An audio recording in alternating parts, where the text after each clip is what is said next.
your work and both like intellectually, but then also while you're creating the work to stay present? I don't think the intellect or that like concept actually can exist at the same time as the present moment. I think intellectual implies thinking logically, thinking with reason, thinking with you know, a function. And I think that when you're in that like that intuitive feeling space, when you're empathizing with the space around you, and when you're in that present moment, you don't think. It's like I mean, like whenever, you know, think about whatever you do, like whatever your hobby or you know your hobby is. I don't know if it's playing basketball, if it's drawing, if it's like anything. When you're in that present moment, you're not thinking. You're using your intuition, and that is something that I think is really undervalued, and it's also super, super, super important because I think, at least for me, I can't speak for anybody else, but it really fills me in a way that when I'm, you know, not thinking about anything, just working, whether that's maybe that's sanding for 8 hours a day or something like that on like some wood or something. And it's terrible work. It's not fun, but it does fill a void that nothing else really fills, and it's very mysterious to me. I don't know why, but it makes me feel good, and I know that it can make others feel good too. And so, the act of like contemplating and being still is very important to that.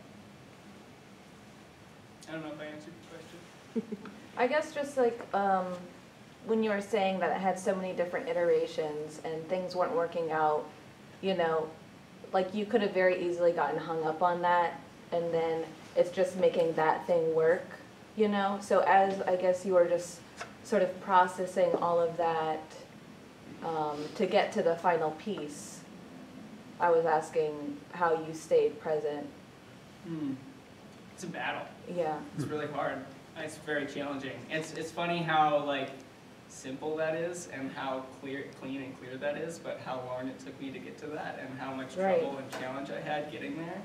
I think it's really hard to be just like simple, and I think that almost everything in my like mind, my intellect, tells me not to. Right. And so I think not being attached to those original ideas is really important. And allowing the process of making to take you where it's going to be, and not being so hung up on the original inspiration. I think using that original inspiration to push you, to elevate you into a new territory, and giving yourself the freedom and the permission to expand beyond that original idea through the making, gives you, you know, you have the world to make them, you know, like you're not just confined to this one little space. But it is really hard. It's not easy. It's really hard. And I don't know, you know, don't always do it. I don't make sculptures, you know, good sculptures all the time. It's the studios for it. Yeah. So the pictures that are on your website that were your inspiration, did they come after? Because you have two pictures that are very clear to what the end result is, that you said is your inspiration. The one of the rock and the one of the light. Oh yeah. So yeah, I'll encounter these. So I'm starting to call these things the encounter, where it's just this moment, and it could be a second, it could be a millisecond, could be 10 seconds, could be a minute, where I like to stop thinking about stuff.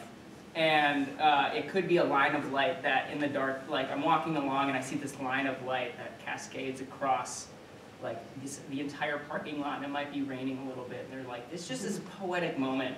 And I'll be like, I want to use that. That is something that I think can be really powerful. And then with so it was the light, and then The rock. And then, yeah, I think cutting it in half. Oh yeah, and so then there was this, so yeah, there was a line of light, And now that I've seen the line of light, you see it everywhere. If you go and you're walking in an urban environment and you're walking in a neighborhood and you see a fence with a light behind it, look for those lines. Then there was another, just like this massive 100-pound boulder that was just split straight in half. And there's this space between this crack where the rock used to be together and now it's apart and now it looks like that. And how long it took to do that, I don't know. If the rock was by itself for 100 million years and then just all of a sudden in one moment cracked in half, or if it took a while, I don't know. But I think there's something really interesting with the time scale of rocks, how they exist for much longer than us, and at any moment they can become something different. So where did those images come in the process of what's? Oh, they come before, during hikes or just like specific encounters in the urban environment, and then I like forget about them, and then I make something, like I make the plastic wave and then it turns into a rock, and then I go and look at my photos and I'm like, oh my god, I've seen this before. And so it's very subconscious. It's intuitive, and I think that a lot of artists here, or like everybody here, works intuitively like that. Like there are these moments that you're just like, oh my god, I had no clue that I had already seen this before. Monroe, since we're on you for a second, in regards to the rocks, you said that these were two rocks that seemed to fit together perfectly for what ended up being on our project. Did you end up doing extra smoothing, etc.? Yeah. So I had put them together, and I think in order to get that line of light, that crispiness, it needs to be a pretty flat surface. So yeah, I went and ground it with a concrete disc, and then ended up getting like bronchitis for like a month and a half. Oh. I wore a mask too. Heart safety. Yeah, it's terrible.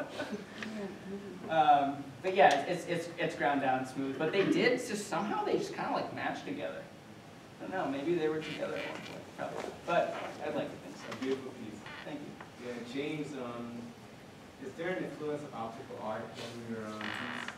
No, I know what you're talking about though. It's very like Bridget Riley, but no. Where probably the influences that you're looking for though are twofold. One is 19th century engravings, particularly Gustave Doré's engravings for Dante's Inferno. The other would be some work that Chris Wool was doing in the early 2000s.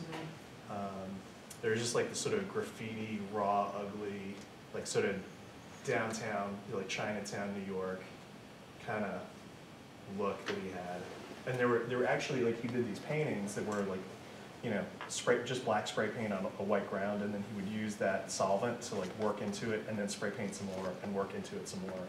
And then he did a bunch of prints, and the prints were silk screens, and they were huge, so you couldn't do it on a single screen, so you'd see like the half toning, and you'd see the edges of each of the pieces of film, so it's like this extra layer of sort of machined kind of artifacts.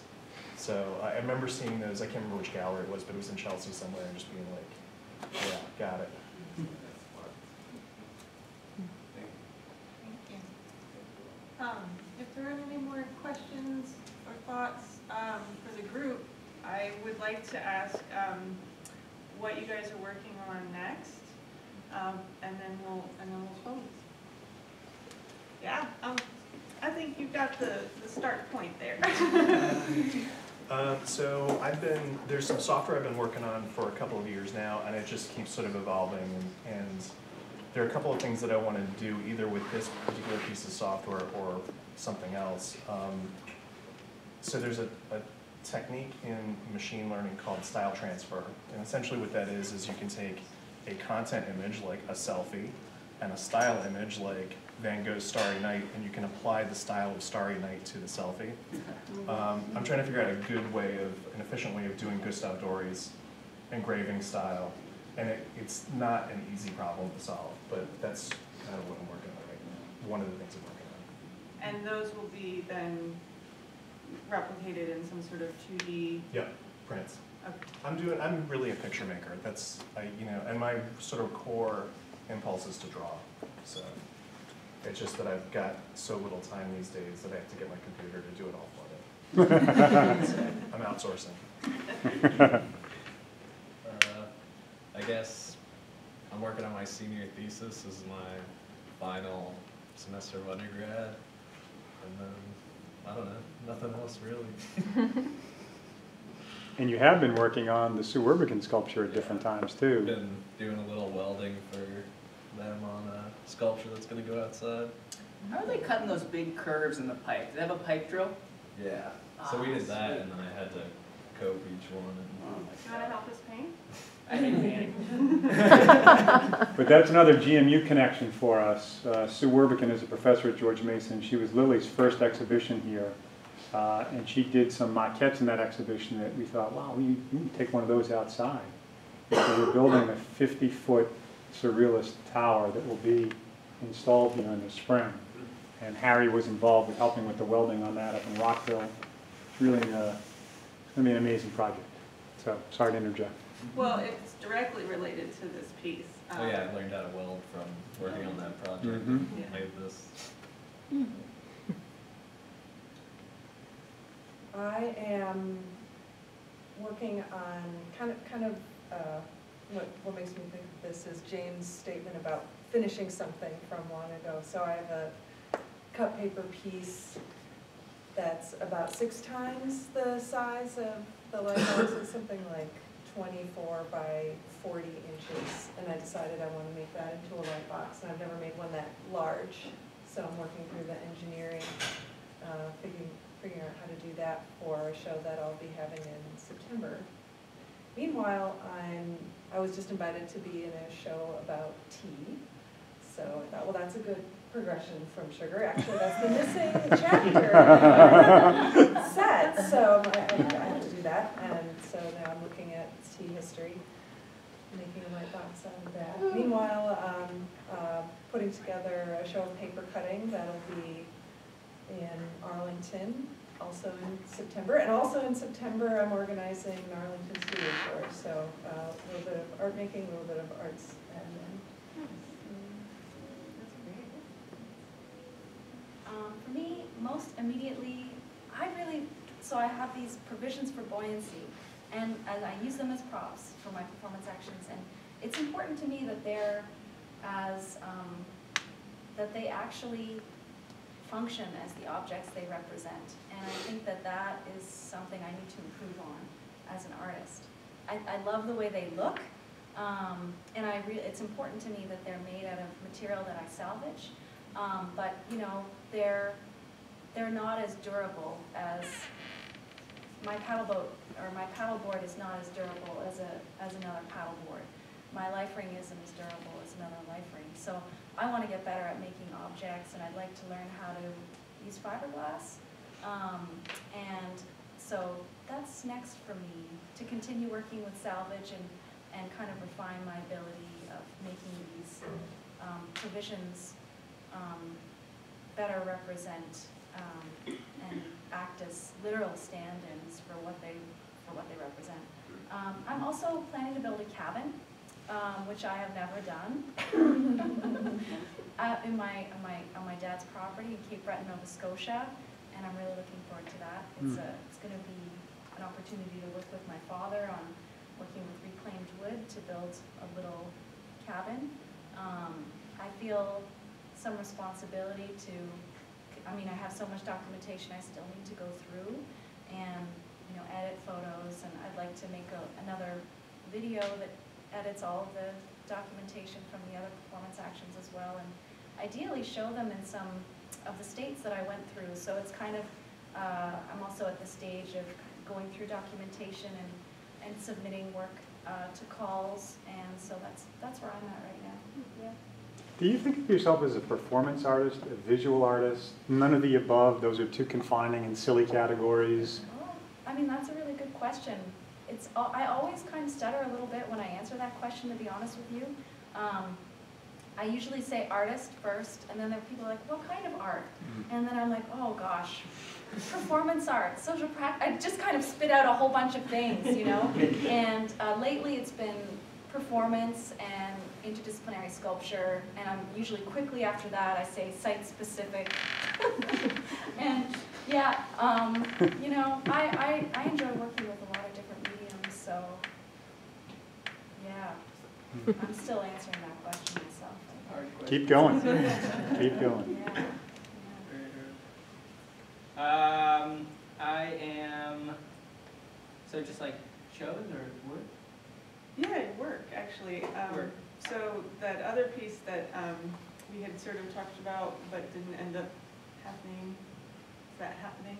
So yeah, it's made. Gotta figure out where to install it. It might go in my thesis, my MFA thesis at University of Maryland. Which is this spring? Which is this spring on April 25th, or 6th. And just continuing to read about the language of Anim C.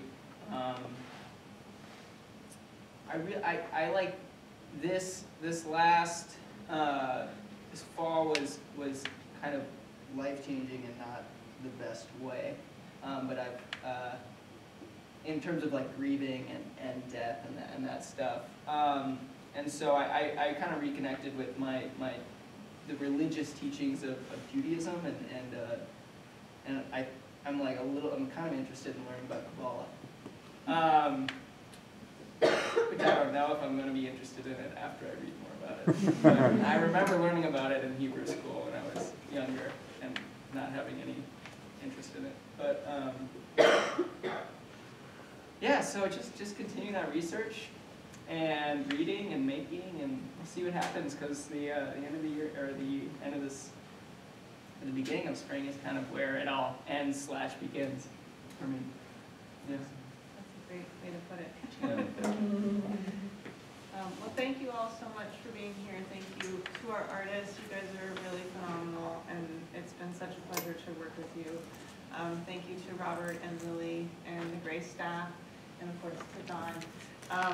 It's been really a pleasure, and a lot of hard work, and I think it's really manifested beautifully in this show. So thank you guys. Thank you. Thank you.